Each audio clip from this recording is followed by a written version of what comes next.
Bonjour à tous, pour faire suite à la vidéo de tout à l'heure, où je vous expliquais le fonctionnement de Git juste d'un point de vue théorique, là j'aimerais qu'on commence à s'intéresser à l'outil même.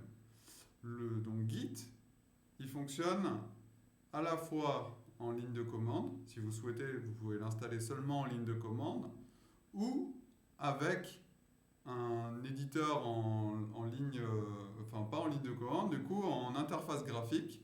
Vous avez SourceTree, vous avez GitHub qui édite aussi un éditeur en ligne, enfin en visuel avec l'interface graphique. Et vous avez GitKraken par exemple. Voilà. Donc là, on va se familiariser plutôt avec l'environnement en ligne de commande. Pourquoi? Parce que en ligne de commande, c'est quand même plus bas niveau, c'est-à-dire que vous allez mieux comprendre les concepts et vous allez éviter certains problèmes comme un mauvais glisser-déposer.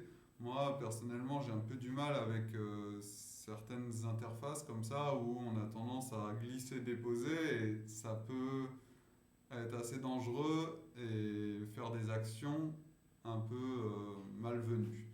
Voilà. Après, c'est des questions de préférence. Moi, je suis plus adepte à la ligne de commande. Je souhaiterais vous le présenter en ligne de commande. Après, bien sûr, si vous souhaitez que je vous parle de l'interface graphique, pourquoi pas faire une autre vidéo. Voilà. Donc, Git, il va falloir l'installer, que ce soit en ligne de commande ou avec l'interface graphique. Là, en ligne de commande, bien sûr, vous allez devoir aller le télécharger sur Git SCM. C'est le site officiel de Git. Sous Linux, par exemple, il est directement disponible dans les paquets. Sinon, sur Mac et Windows, c'est donc du coup à installer avec les installateurs, donc le .dmg pour Mac et le .exe pour Windows. Donc, ce que je propose, c'est qu'on passe cette partie installation. Je pense que vous allez pouvoir vous guider par rapport au site Git SCM afin de faire l'installation sur votre machine en fonction de votre environnement. Ça va être un petit peu compliqué de vous le montrer sur tous les environnements. Et on va passer directement à la pratique. Donc, premièrement, sur Git, il faut initialiser en fait votre projet. Pour initialiser votre projet, c'est tout simple. Vous allez devoir aller en ligne de commande, ouvrir la ligne de commande. Vous allez pouvoir taper git init. Bien sûr, il ne faut pas la taper n'importe où. Vous devez bien sûr être dans le projet que vous souhaitez rendre un repository Git. C'est-à-dire, vous avez actuellement votre projet, c'est juste un dossier avec index.html dedans, par exemple. OK? Vous allez vous placer dedans, vous faites par exemple cd, vous allez trouver le chemin vers ce fichier-là, vers votre répertoire de travail, et vous faites git init. À partir de là, ce répertoire devient un repository Git à part entière. Voilà. Donc, c'est parfait parce que à partir de là, Git va pouvoir fonctionner, opérer. Donc, vous avez créé du coup ce repository, vous êtes maintenant apte à faire des lignes de commande Git. Vous allez pouvoir créer des branches, passer d'une branche à l'autre, faire des commits, ajouter vos fichiers au répertoire de travail. Donc, premièrement, vous venez d'initialiser votre repository Git. Vous imaginez bien que pour le moment, aucun fichier n'a été validé. Aucune validation par rapport aux modifications que vous aviez pu faire précédemment n'a été mise en place. Donc là, pour faire ça, vous allez devoir faire un git status pour commencer. Ça, je vous propose de faire comme ça. Git status va simplement vous afficher les modifications qui ont été faites depuis la dernière version en date. Donc, vous faites git status, vous allez donc voir les différents fichiers. Bien sûr, là, vous n'avez que index.html. C'est normal, et il vous l'affiche en rouge, il vous explique que c'est un ajout. Donc à partir de là, vous allez pouvoir faire git add point ou git add index.html. Donc vous faites git add index.html, c'est bon. Votre fichier est donc du coup validé. Validé, ça ne veut pas dire qu'il est commité, c'est-à-dire packagé, prêt à être envoyé sur le serveur ou ailleurs. Pas de problème. Une fois que la ligne est over, comme ça veut dire que vous êtes prêt à commiter. Donc vous allez pouvoir faire la commande git commit. Vous allez y passer le message. À partir de là, votre repository contient du coup ce nouveau commit. On a passé le message init. Donc c'est parfait. Parce que ce commit-là, il est présent, il est sur votre machine en local. Aujourd'hui, on n'a pour l'instant pas de GitHub. On va voir ça ensuite. Donc, à partir de là, votre commit est prêt. Comment vous pouvez le savoir? Savoir réellement qu'il y a ce commit-là est en place, etc. Ça, c'est un petit peu, pour l'instant, vous ne savez pas. Mais c'est pas grave, il y a une commande pour ça aussi. Vous pouvez faire un git log. Git log, ça permet d'avoir justement l'historisation. C'est tout l'intérêt de Git. Ça va vous permettre de pouvoir savoir quelles modifications dans le temps ont été apportées. Donc ça, c'est parfait. Vous faites le git log, vous voyez tout de suite, ah ok, c'est ce commit-là, parfait. Donc, à partir de là, pas de souci, vous pouvez continuer vos petites modifications et réappliquer cette méthode-là. Voilà. Maintenant, admettons, vous souhaitez travailler dans votre espace à vous. Par exemple, voilà, moi je m'appelle Clément, j'ai envie de travailler sur le formulaire de contact. Je vais par exemple décider, on décide après de la convention avec l'équipe bien sûr, mais je vais par exemple décider de créer une branche Clément Contact. Voilà. C'est donc sur cette branche-là que je vais travailler.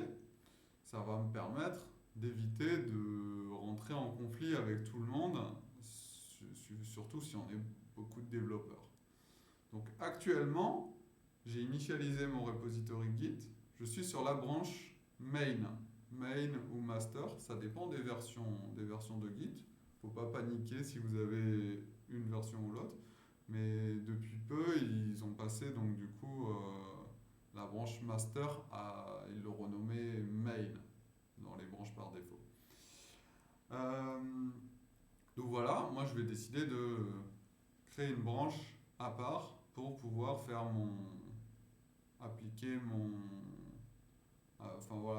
pour pouvoir faire mes petits changements dans mon coin tranquillement, sans être perturbé. Donc, bon, bien sûr, pour l'instant, je suis tout seul sur le repository, donc ça n'a pas vraiment d'intérêt, mais c'est juste pour vous montrer comment ça fonctionne. Donc, je vais pouvoir faire un git checkout -b pour créer la branche, et du coup, Clément-contact. Voilà. À partir de là, je suis maintenant dans cette branche-là. Je peux faire la commande donc git branch pour savoir quel est le listing des branches actuelles et surtout aussi savoir sur laquelle je suis positionné actuellement. Ça va me permettre d'avoir cette information-là facilement. Donc là, je suis dans ma branche. Je peux faire donc du coup un nouveau commit. J'ai pas de souci pour venir faire mes petits changements dans mon coin. Je ne vais pas être perturbé par les autres développeurs. Mais maintenant, qu'est-ce qui va se passer? Ce qui va se passer, c'est que je vais vouloir retourner sur ma branche, sur la branche master, et je vais vouloir l'envoyer sur le serveur. Donc, du coup, sur GitHub. Donc, pour ça, on va passer par plusieurs étapes. Donc déjà, je vais revenir sur la branche master ou main.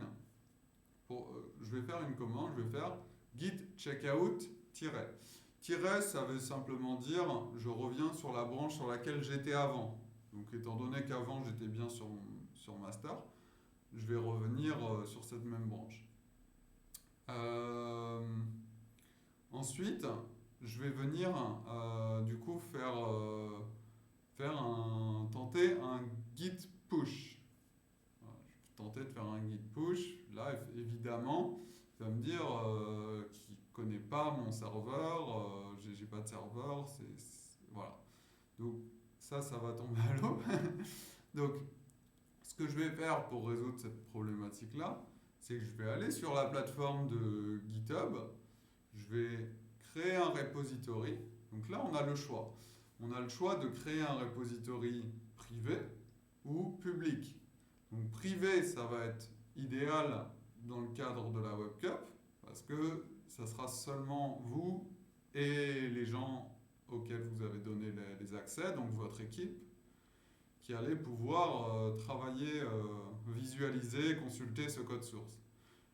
Surtout, ne le mettez pas public. D'autres équipes de la Web Cup ou d'autres pourraient très bien décider d'aller tricher sur vous. Donc, surtout pas le mettre en public pour le coup. Vous pourrez le mettre en public, par contre, une fois que la Web Cup sera finalisée, une fois que tout sera bon, et que le jury aura validé, aura fini de juger votre travail. Voilà. Donc vous pouvez donc du coup créer sur la plateforme Git, bien sûr, il faut avoir un compte, il faut juste que vous créez un compte sur GitHub. Vous créez le compte, vous créez le repository ensuite, vous le mettez en privé. Voilà, vous êtes donc du coup dans votre repository privé et là vous allez avoir les instructions pour venir utiliser ce repository-là. Donc là, qu'est-ce qu'il y a besoin du coup de faire dans votre ligne de commande? Donc vous allez devoir ajouter une remote. En fait, la notion de remote dans Git, c'est la notion de serveur distant. En fait. Donc vous allez vouloir ajouter une remote et une remote doit avoir un nom. Donc vous pouvez faire un git remote add webcup, voilà, git remote add webcup suivi de l'URL du repository Git. Alors bien sûr, avant de faire ça, faut consulter quand même GitHub et savoir comment interagir avec GitHub. Vous devez avoir votre clé SSH qui soit uploadée sur GitHub. Donc ça va dépendre un petit peu des systèmes que vous utilisez, suivant si vous êtes sous Windows, ou Mac ou Linux. Je sais que sous Linux, c'est très simple. Vous pouvez du coup générer une clé RSA. Voilà, ou même il y a d'autres types de clés. Vous pouvez générer une clé SSH et vous devez envoyer la clé publique dans l'interface de GitHub. À partir de là, GitHub et votre machine sont prêtes à communiquer et vous n'avez pas de souci voilà, pour copier simplement le lien du repository, le lien SSH. Voilà. Donc ça, c'est un aspect plus communication entre les machines. Et voilà, il faut se renseigner un petit peu. Juste, c'est très détaillé sur Internet. On trouve sans trop de difficultés toutes ces notions-là. Donc voilà, maintenant vous avez donc du coup votre remote. Ça fait quoi? Ça fait simplement que vous avez le serveur attaché à votre repository Git. Donc voilà, maintenant que vous avez votre remote, comme on a dit, cette remote, on a décidé de l'appeler webcup. Vous allez du coup pouvoir faire un git push webcup master. Voilà. Donc à partir du moment où vous faites ça, ça va envoyer le contenu de master sur la remote webcup. Voilà. votre code source est maintenant envoyé sur le serveur. Vos collègues vont sans difficulté pouvoir le récupérer. Bien sûr, vos collègues, il faut aussi qu'ils créent eux-mêmes un compte sur GitHub pour pouvoir se connecter. Ou bien vous pouvez aussi décider de faire un GitHub pour votre projet à la Web Cup. Vous pouvez très bien décider de faire un compte commun et tous vous connecter sur ce même compte-là. C'est à vous d'un peu de décider ça. Après, vraiment, l'idéal, ce serait quand même que vous utilisiez votre compte perso de GitHub, et le fait de commencer à l'utiliser avec la WebCup, bah, ça sera aussi bien parce que à l'avenir, vous allez sûrement avoir besoin d'utiliser GitHub. Et même, c'est recommandé d'essayer de contribuer à des projets open source, d'essayer un petit peu de contribuer à cette communauté qui est grandissante. Et bah, pour le marché de l'emploi, c'est pas mal aussi d'être en harmonie, d'avoir un GitHub un petit peu bien, bien fourni, montrer que vous contribuez à la communauté open source. Voilà. Donc maintenant c'est bon, vous avez votre environnement d'installer. Bon, je pense qu'il y a des détails bien évidemment entre chaque étape qui seront à préciser. N'hésitez pas à me poser des questions éventuellement ou aller chercher simplement sur internet. Il y a souvent des réponses à des petites questions qui sont assez communes. C'est vrai que là, moi, je suis passé un petit peu en long et en large sur les fonctionnalités, mais enfin sur l'utilisation. Maintenant, effectivement, il y a sûrement des petites subtilités en fonction de vos systèmes, et donc n'hésitez pas surtout à nous demander avant, avant la Web Cup. Ne le faites, évitez d'apprendre, surtout évitez, ouais. Évitez d'apprendre l'outil Git le jour J, parce que j'aurais tendance à dire, je préférerais que vous ne fassiez pas de Git plutôt que d'essayer d'apprendre le jour J, parce que là, vous allez vraiment perdre du temps sur votre projet. Donc voilà. Git, c'est pas une obligation non plus. C'est vrai qu'après, bon, pour le jury, quand même, ce serait préférable de fournir une version qui serait hébergée sur GitHub pour pouvoir, parce que le jury va vouloir visualiser votre code source. Donc effectivement, vous allez quand même devoir héberger une version. Après, est-ce que vous allez être aussi fin dans le versionning? Pas forcément. Je veux dire, si vous ne connaissez pas l'outil Git, ça serait quand même préférable que si vous ne connaissez pas du tout et que vous ne vous sentez pas de l'utiliser de manière fine, c'est-à-dire faire des commits vraiment régulièrement, etc. Je pense que vaut mieux juste faire un commit à la fin de tout votre code source. Sinon, vous risquez peut-être de vous perdre. Après, bien sûr, si vous êtes sur un projet, par exemple, avec un site sur un CMS, quelque chose sans code, où vous n'avez pas à interagir avec le code directement, dans ce cas-là, Git n'a pas vraiment de sens, parce que là, c'est vraiment que pour si vous faites des modifications de code. Donc éventuellement, si vous créez par exemple un plugin sur WordPress, là, ça fait son sens de committer, de mettre, de faire un repository Git juste pour le dossier du plugin en question. Voilà. Et non tout le projet. Parce que du coup, c'est des systèmes type CMS et au final, c'est pas vraiment vous qui maintenez le code source qu'il y a derrière. Vous allez être utilisateur de ce code source. Voilà, j'espère vous avoir aidé avec cette petite vidéo et je vous remercie pour votre attention.